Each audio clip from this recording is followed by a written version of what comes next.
یہ ہیبت ناک اور لرزہ خیز داستان سماٹرا کے جنگلات سے تعلق رکھتی ہے۔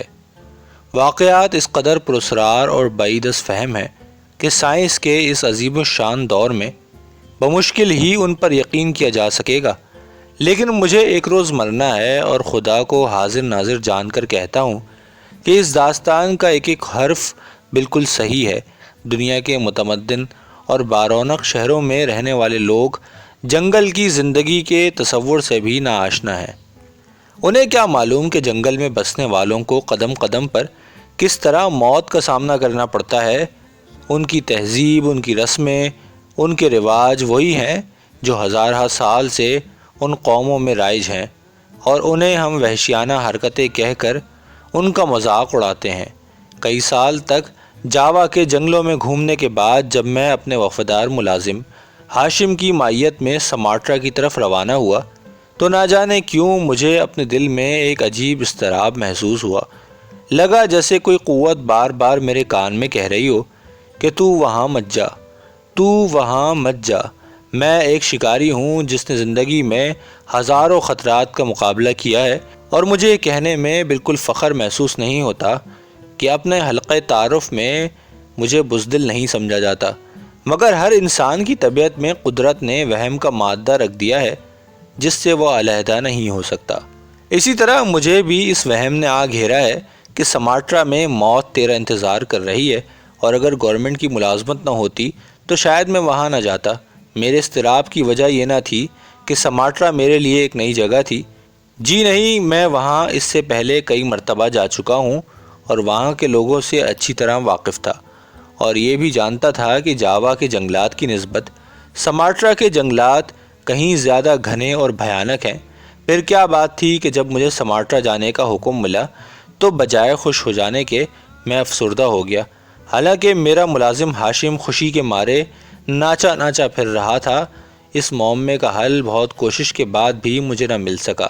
ہاشم کی شاندار خدمات کے صلے میں نے اسے 2 نالی رائفل خرید کر دے دی تھی، اور اسے پا کر وہ اتنا خوش تھا جیسے کسی بچے کے ہاتھ نیا کھلونا آ گیا ہو۔ اس سے پہلے اس کے پاس ایک بھاری اور بہت پرانی رائفل تھی جسے چلانا ہی کار دارت تھا۔ سماٹرا پہنچ کر مجھے وہاں کے ایک ضلع میں تعینات کیا گیا۔ یہ علاقہ دلدلی میدانوں اور گھنے جنگلات سے پٹا پڑا تھا، اور فضا میں ہر وقت ایک بدبودار رطوبت سی چھائی رہتی تھی۔ میری عملداری میں جو علاقہ آیا وہ دریائے میلانگ کے کنارے واقع تھا اور 20 مربع میل میں پھیلا ہوا تھا۔ میں جس روز یہاں پہنچا مزدوروں کی ٹولیاں مجھے دیکھنے کے لیے آئیں، اور میں نے تعجب سے دیکھا کہ ان کے چہرے سوجے ہوئے اور سیاہ تھے، اور چال ڈھال سے بھی وہ مضمحل نظر آتے تھے۔ معلوم ہوا کہ اس علاقے میں کالا بخار اور ملیریا کثرت سے پھیلا ہوا ہے، اور یہاں ان مزدوروں کا علاج کرنے والا کوئی بھی ڈاکٹر موجود نہیں۔ مصیبت یہ تھی کہ یہ لوگ اس قدر جاہل اور وحشی تھے کہ بیماریوں سے محفوظ رہنے کے جو قاعدے انہیں بتائے جاتے وہ ان پر بالکل بھی عمل نہ کرتے تھے۔ حالانکہ وہ دیکھتے تھے کہ وبائی امراض کی بدولت روزانہ 3-4 آدمی موت کا شکار ہو رہے ہیں۔ سورج غروب ہوتے ہی دریا کی جانب سے ایک سیاہ بادل کی شکل میں بڑے بڑے مچھروں کی فوج اپنی خوراک کی تلاش میں نکلتی اور بدنصیب مزدوروں پر ٹوٹ پڑتی۔ ان کے پاس مچھروں کو بھگانے کا ایک ہی طریقہ تھا، اور وہ یہ کہ آگ کے الاؤ جلا دیے جاتے تاکہ مچھر نزدیک نہ آئیں، مگر جو ہی ان بیچاروں پر نیند کا غلبہ ہوتا اور آگ مدھم پڑ جاتی، وہ ہزاروں کی تعداد میں ایک آدمی سے چمٹ جاتے، اور جب صبح ان کی آنکھ کھلتی تو ان کے چہرے اور جسم سوجے ہوئے نظر آتے۔ اگرچہ مزدوروں کے رہنے کے لیے چھوٹے چھوٹے کوارٹر اور جھونپڑیاں موجود تھیں، مگر مچھروں کی یلغار روکنے کا کوئی ذریعہ موجود نہ تھا۔ البتہ میرے پاس ذاتی ملازموں اور مددگاروں کے لیے مچھردانیاں تھیں جن کی بدولت ہم ان موذی مچھروں سے محفوظ رہتے تھے۔ اگرچہ میں نے حکم دے رکھا تھا کہ ہر بندہ ابال کر پانی پیے، لیکن مزدوروں کو اس کی پرواہ نہ تھی۔ وہ دریا اور گڑھوں میں سے پانی نکال کر بے تکلفی سے پی لیتے، حالانکہ اس زمین کی سطح پر مچھروں کے انڈے تیر رہے ہوتے تھے۔ قصہ مختصر، میری جان توڑ کوششوں کے باوجود بھی ملیریا کا مرض مزدوروں میں پھیلتا چلا گیا، اور بھلا میں کیا کرتا؟ میں کوئی ڈاکٹر نہ تھا اور نہ ان کا علاج کر سکتا تھا۔ پھر بھی مجھ سے جو ہو سکا میں کرتا رہا، یہاں تک کہ کونین کا ذخیرہ ختم ہو گیا اور پھر مجبوراً مجھے حکومت کو لکھنا پڑا کہ اگر چند روز تک کسی ڈاکٹر کا انتظام نہ کیا گیا تو ان مزدوروں میں سے کوئی بھی زندہ نہ بچ پائے گا۔ مزدوروں کی تیمارداری اور ان کی صحت برقرار رکھنے کے مسائل پر میرا اتنا وقت صرف ہونے لگا کہ میری سیر و شکار کی طرف طبیعت راغب ہی نہ ہوتی۔ حالانکہ اس علاقے میں شکار کی کثرت تھی، اس علاقے میں جا بجا وسیع جوہڑ تھے جہاں مرغابیاں کثرت سے ملتی تھیں۔ ہاشم کبھی کبھار موج میں آتا تو چند مرغابیوں کو میرے لیے شکار کر لاتا۔ دریائے میلان کی گہرائیوں میں بہت سے خونخوار جانور تیرتے رہتے تھے اور 3 میل دور فلک بوس پہاڑیوں کی وادی میں ہرن اور جنگلی بھینسیں، 12 سینگے، گینڈے، چیتے اور شیر سبھی موجود تھے۔ مگر قسمت دیکھیے کہ پلمبنگ میں آنے کے 2 ماہ بعد تک مجھے شکار کی کسی مہم پر جانے کا موقع نہ ملا۔ ہاشم بار بار مجھے ترغیب دیتا کہ آقا کسی روز شکار کو چلیے، ہماری رائفلوں میں تو اب زنگ لگنے لگے ہیں، مگر میں ہنس کر ٹال دیتا۔ قلعی اور مزدور اس سے بہت خوش تھے کیونکہ وہ 2 مرتبہ 12 سینگا شکار کر کے لایا تھا اور اس کا گوشت اس نے مزدوروں میں تقسیم کر دیا تھا۔ سارا دن وہ باہر جنگلوں یا دریاؤں کے کنارے کنارے گھومتا رہتا۔ یہاں اسے اپنی نئی رائفل کے جوہر دکھانے کا بہت ہی اچھا موقع ملا تھا۔ روزانہ ہی شام کو جب وہ واپس آتا تو گینڈوں، چیتوں اور مگرمچھوں کی داستانیں سناتا جو اس کی رائفل کا نشانہ بنتے بنتے بچ گئے تھے۔ آخر وہ دن بھی آ گیا کہ مجھے مزدوروں اور قلیوں کے علاج معالجے سے فرصت ملی، یعنی وہ ڈاکٹر جس کا انتظار تھا آ گیا تھا، اور سچ پوچھئے تو اس سے مل کر مجھے حقیقی مسرت ہوئی۔ بڑا ہی خوش مزاج اور زندہ دل انسان تھا۔ چند ہی روز میں اس نے مزدوروں پر ایسا جادو کیا کہ سب اس کا کلمہ پڑھنے لگے اور اس کی ہدایت پر پوری طرح عمل پیرا ہو گئے۔ مچھروں کو مارنے کے لیے کچھ سائنٹیفک طریقے استعمال کیے اور دور دور تک ان کی جتنی آبادیاں اور انڈے بچے تھے سب کو ختم کر دیا۔ ڈاکٹر مجھ سے جلد ہی بے تکلف ہو گیا اور رات کو خاصی دیر تک ہم ادھر ادھر کی گپ شپ کر کے دل بہلانے لگے، اور جب اس نے مجھے بتایا کہ وہ بھی شکار میں دلچسپی رکھتا ہے تو مجھے اور بھی خوشی ہوئی۔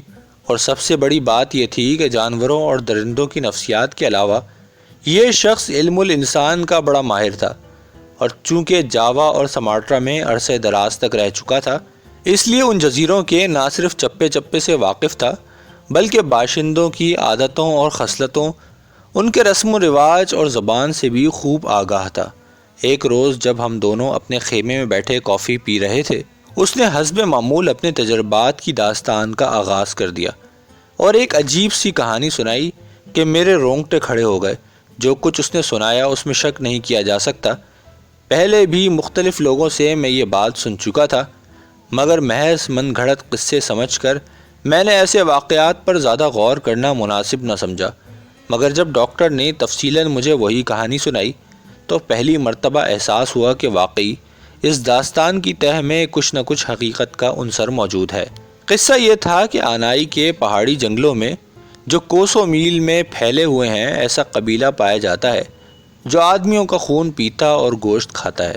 اگرچہ اس آدم خور قبیلے کے افراد بہت کم ہیں، لیکن ان کی دہشت اس قدر پھیلی ہوئی ہے کہ کوئی شخص اس طرف جانے کی جرت نہیں کرتا، اور جو بھولا بھٹکا وہاں جاتا ہے کبھی واپس نہیں آتا۔ یہ آدم خور لوگ اکیلے دکیلے کی طاق میں رہتے ہیں اور بعض اوقات بستیوں میں آ کر عورتوں اور بچوں کو پکڑ کر لے جاتے ہیں۔ اکثر ایسا ہوتا ہے کہ کوئی آدم خور آدمی رات کی تاریکی میں کسی جھونپڑی کے دروازے پر دستک دیتا ہے، اور جو ہی کوئی عورت یا آدمی دروازہ کھولتا ہے تو آدم خور جھپٹ کر اسے پکڑ لیتا ہے، اور اس سے پہلے کہ اس کا تعقب کیا جائے وہ اپنے شکار کو لے جا کر جنگل کی تاریکی میں غائب ہو جاتا ہے۔ یہ آدم خور اس قدر شہزور اور پھرتیلے ہیں کہ بیک وقت 2 آدمیوں کو اٹھا لینا ان کے لیے کوئی مشکل نہیں۔ اس موقع پر ڈاکٹر نے جو داستان مجھے سنائی وہ آپ اسی کے الفاظ میں سنیے۔ یہ آج سے 6 ماہ پہلے کا واقعہ ہے۔ مجھے ان دنوں آنائی کے جنگلوں میں درختوں کی کٹائی کا کام کرنے والے مزدوروں کی دیکھ بھال پر لگایا گیا۔ علاقہ چونکہ بہت خطرناک تھا اس لیے گورنمنٹ نے 12 مقامی سپاہیوں پر مشتمل ایک دستہ میری حفاظت کے لیے ساتھ روانہ کیا، اور اس دستے کی کمان جس شخص کے سپرد کی گئی اس کا نام لارڈ بل تھا، اور وہ بیلجیم کا رہنے والا ایک نڈر اور خاصا تنومند انسان تھا۔ اور سچ تو یہ ہے کہ میری نسبت یہاں کے باشندوں اور ان کے رسم و رواج کے بارے میں لارڈ بل کی معلومات بہت وسیع تھی۔ ایک رات کا ذکر ہے کہ ہم دونوں آگ کے الاؤ کے گرد بیٹھے ادھر ادھر کی باتیں کر رہے تھے کہ لارڈ بل نے مجھ سے آنائی کے آدم خور انسانوں کا پہلی بار ذکر کیا۔ میں سمجھا کہ وہ بھی محض گپ شپ ہے، اس لیے ہنس کر کہا، چھوڑو یار، کوئی اور قصہ سناؤ۔ میں نے ایسے قصے بہت سے سنے ہیں۔ لیکن لارڈ بل کے چہرے پر پھیلی ہوئی سنجیدگی اور گہری ہو گئی۔ چند لمحے تک وہ اپنی گھنی مونچھوں کے سرے مروڑتا رہا اور پھر بولا، ڈاکٹر، یہ معاملہ مذاق میں ٹالنے والا نہیں ہے۔ تم جانتے ہو کہ 12 سپاہیوں کا یہ دستہ آخر کس لیے بھیجا گیا ہے؟ میری حفاظت کے لیے، میں نے کہا۔ ٹھیک ہے، مگر یہ تم نے نہیں سوچا کہ آخر تمہاری حفاظت کیوں کی جا رہی ہے؟ آخر اس سے پہلے تم بہت سے مقامات پر جا چکے ہو، حکومت نے اس وقت تمہاری حفاظت اس طرح نہ کی تھی۔ بے شک وہ صحیح کہہ رہا تھا، معاملے کے اس پہلو پر ابھی تک میں نے کوئی توجہ ہی نہ دی تھی۔ اتنے میں لارڈ بل نے کہا، اس کی وجہ صرف یہ ہے کہ ہم آنائی کے علاقے میں ہیں، جہاں درندوں کے علاوہ آدم خور انسان بھی موجود ہیں، جو رات کی تاریکی میں شیروں اور چیتوں کی کھالیں اوڑھ لیتے ہیں اور اپنے شکار کو پکڑ کر لے جاتے ہیں اور اسے کچا ہی کھا لیتے ہیں۔ اگر تم انسانی ہڈیاں اور کھوپڑیاں دیکھنا چاہو تو میرے ساتھ چلنا۔ گھاٹیوں اور گھنی جھاڑیوں میں یہ ہڈیاں پڑی مل جائیں گی۔ دہشت کی ایک لہر میرے اپنے جسم میں دوڑتی ہوئی محسوس ہوئی، جیسے کسی نے میری ریڑھ کی ہڈی پر برف رکھ دی ہو۔ تو حکومت ان آدم خوروں کو نیست و نابود کیوں نہیں کر دیتی؟ میں نے سوال کیا۔ لارڈ بل مسکرایا، ڈاکٹر، تم بھی کیا معصومانہ باتیں کرتے ہو؟ اس علاقے کو پہلے دیکھو، یہ تو کانگو کے خوفناک جنگلوں کو بھی مات دیتا ہے۔ اس میں ایک دو انسانوں کو تلاش کرنا تو درکنار، اگر 1,00,000 بھی چھپ جائیں تو ان کو تلاش کرنا محال ہے۔ حکومت نے اسی کوشش میں بہت سے جانباز افسر اور مانے ہوئے شکاری گنوائے ہیں، جن کی ہڈیاں بھی بعد میں دستیاب نہیں ہوئیں۔ ابتدا میں تو برسوں تک علم ہی نہ ہوا کہ انسانوں کو پھاڑ کر کھانے کی وارداتیں خود انسان ہی کر رہے ہیں۔ سارا الزام شیروں اور چیتوں پر ڈال دیتے تھے، کیونکہ انہی کے پنجوں کے نشانات بستیوں اور جنگلوں میں دیکھے جاتے تھے۔ مگر یہ بعد میں انکشاف ہوا کہ درندے بے قصور ہیں، یہ تو آدم خور انسان ہیں۔ تھوڑی دیر توقف کے بعد لارڈ بل نے اپنی داستان یوں شروع کی۔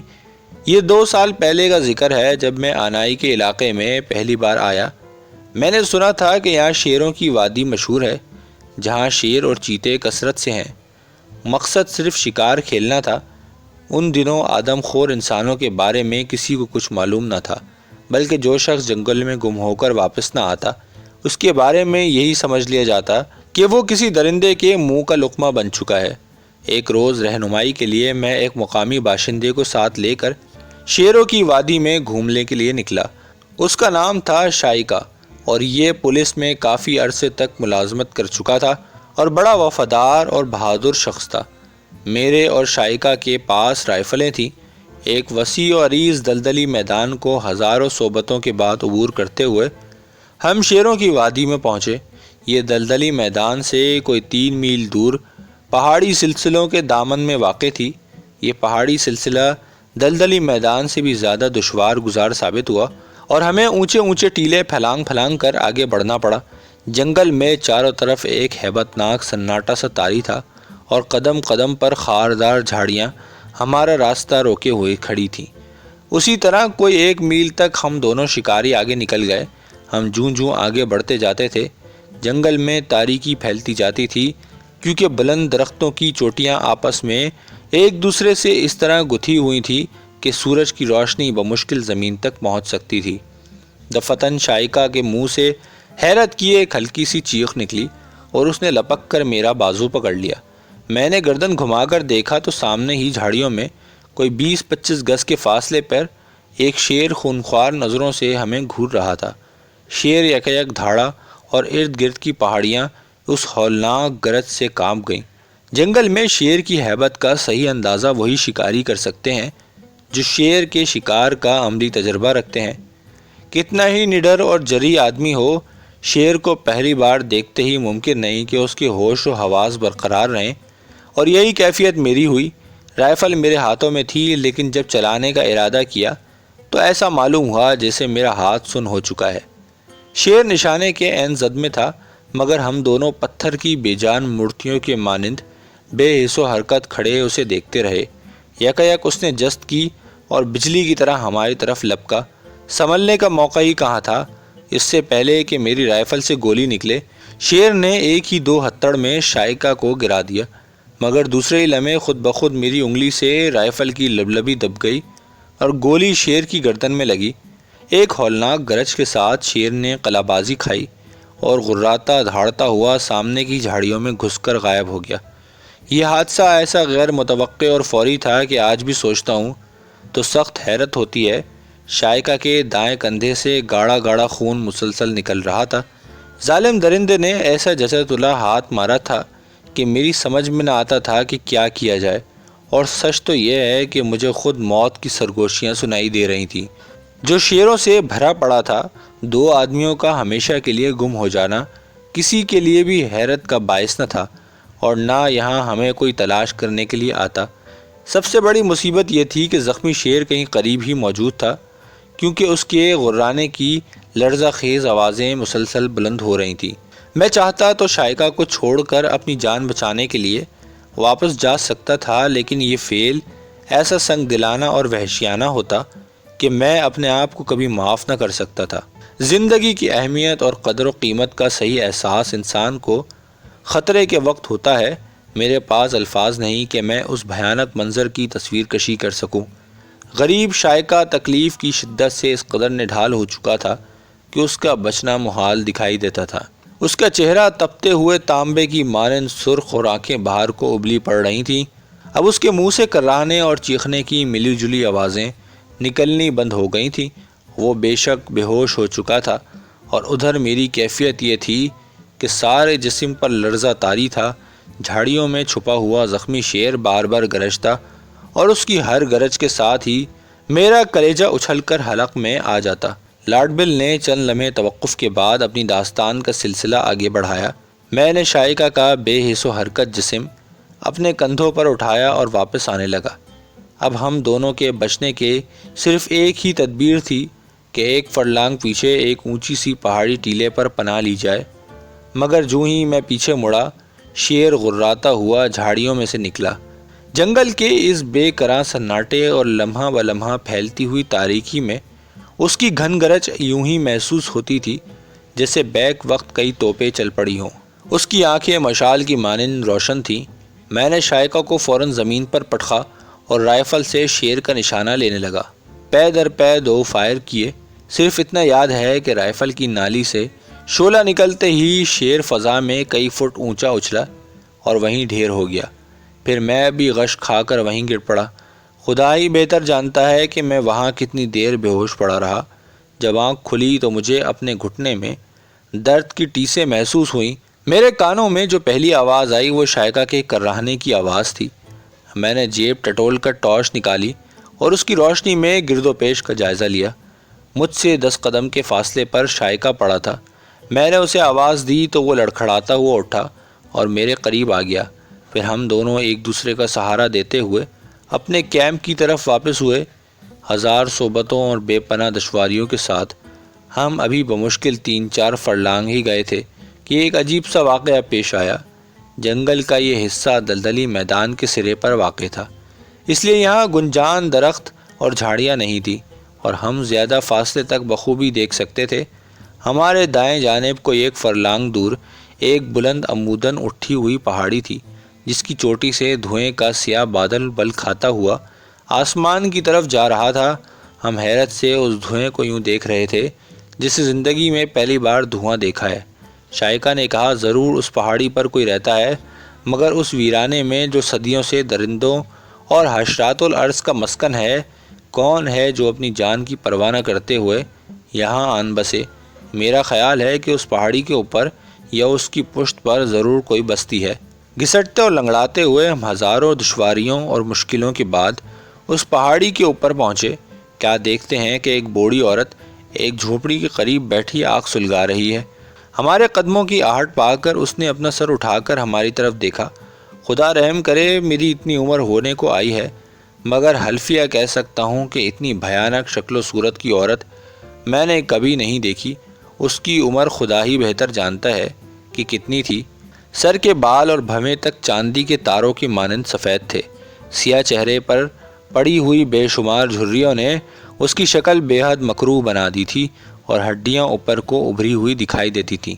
فراخ دہانے اور اس میں سے باہر کو نکلے ہوئے لمبے زرد دانتوں کے علاوہ اس کا سیاہ چہرے کو جس شے نے مزید بھیانک بنا دیا تھا وہ اس چڑیل کی آنکھیں تھیں جو بھیڑیے کی آنکھوں سے مشابہ تھیں۔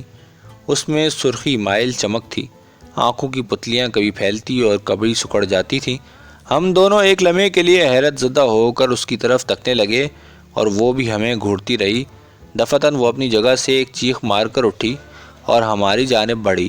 پھر میں نے دیکھا کہ اس کے سیاہ ہاتھوں کے ناخن بھی ریچھ کے ناخنوں کی طرح بڑے ہوئے تھے۔ آقا یہ چڑیل ہے، شائقہ دہشت زدہ ہو کر چلایا اور وہیں غش کھا کر گر پڑا۔ بدحواسی میں مجھے کچھ نہ سوجا تو رائفل کا کندھا ہی اس چڑیل کے سر پر دے مارا۔ وہ لڑکنیاں کھاتی ہوئی کسی گہری کھائی میں جا کر ختم ہو گئی۔ میری زندگی کا یہ ناقابل فراموش حادثہ اتنی جلدی رونما ہوا کہ میں کچھ سوچ ہی نہ سکا کہ کیا واقعہ پیش آیا ہے۔ میرا جسم پسینے میں تر ہو چکا تھا اور ذہن بالکل معوف۔ تاریکی اب اس قدر بڑھ چکی تھی کہ 10 گز دور کی شے بھی دکھائی نہ دیتی تھی۔ اس ویران اور سنسان پہاڑی جنگل میں پھیلی ہوئی پراسرار خاموشی حد درجہ اذیت ناک تھی، جسے کبھی کبھی الو کی بھیانک چیخیں توڑنے کی کوشش کر رہی تھی۔ میرے گھٹنے میں درد کی ٹیسیں پھر تیز ہو گئیں اور میں وہیں لیٹ گیا۔ مجھے اب اپنی موت کا یقین ہو چکا تھا۔ تھوڑی دیر میں جب میری طبیعت سنبھلی اور ہوش و حواس اپنی اصل حالت پر واپس آنے لگے تو میں نے گرد و پیش کا جائزہ لینے کی کوشش کی۔ فضا میں ایک عجیب قسم کی ناگوار بدبو پھیلی ہوئی تھی، جیسے سڑے ہوئے گوشت کی ہوتی ہے۔ اس بوڑھی چڑیل کا چہرہ میری نظروں کے آگے بار بار رقص کر رہا تھا اور میں سوچنے لگا کہ کیا میں نے کوئی ڈراؤنا خواب دیکھا ہے، مگر نہیں، یہ خواب نہیں، بالکل حقیقت تھی۔ آگ کا وہ الاؤ جو اس چڑیل نے روشن کیا تھا اب بھی پوری طرح جل رہا تھا۔ میں نے بدنصیب شائقہ کو اٹھایا اور اسے لے جا کر اسی جھونپڑی کے قریب ایک طرف ڈال دیا اور الاؤ کی روشنی میں جھونپڑی کا جائزہ لینے لگا۔ یہ جھونپڑی بالکل اسی طرز پر بنی ہوئی تھی جس طرز پر امریکہ کہ ریڈ انڈینز اپنی جھونپڑیاں بناتے ہیں، یعنی گول اور اوپر سے مخروطی۔ میں نے محسوس کیا کہ جھونپڑی کے کونے میں گوشوں میں سے سڑے ہوئے گوشت کی بساند اٹھ رہی ہے۔ ایک جانب پرانے کپڑوں کی دھجیاں اور مٹی کے برتن بھی دکھائی دیے۔ جلتے ہوئے الاؤ کی روشنی جھونپڑی کے اندر پہنچی، مگر اس قدر مدھم تھی کہ میں پوری طرح اندرونی حصہ نہ دیکھ سکتا تھا۔ میں نے اپنی ٹارچ نکالی اور اسے روشن کیا۔ جو ہی روشنی کا یہ مختصر مگر تیز دائرہ ٹارچ سے خارج ہوا اور میری نگاہ جھونپڑی کے بائیں گوشے میں گئی تو فرط خوف سے میرا جسم لرز گیا اور ایک لمحے کے لیے مجھے یوں محسوس ہوا جیسے خون میری رگوں میں سرد ہو کر جم رہا ہے۔ انسانی ہڈیوں، کھوپڑیوں اور گوشت کے بڑے بڑے لوتھڑوں کا ایک اونچا ڈھیر تھا جو مجھے دکھائی دیا اور وہ ناقابل برداشت بدبو اسی ڈھیر سے ہی اٹھ رہی تھی۔ میں نے چاہا کہ وہاں سے نکل بھاگوں مگر پیروں میں جیسے جان نہ تھی۔ اپنی قوت ارادی جمع کر کے میں جھونپڑی سے باہر نکلا۔ اب یہاں ٹھہرنا جان بوجھ کر موت کو دعوت دینے کے مترادف تھا۔ خدا معلوم یہ کیا بلا تھی جو انسانوں کو کھایا کرتی تھی، اور یہ خیال مجھے بار بار آیا کہ شاید ایسی ہی آدم خور چڑیلیں قریب ہی کہیں موجود نہ ہوں۔ ابھی میں اسی کیفیت میں گم تھا کہ ناگہاں دور جنگل کے بے کراں اور پرہول تاریکی میں شیروں کے دھاڑنے کی آوازیں آئیں اور ان آوازوں نے رہے سہے ہوش بھی اڑا دیے۔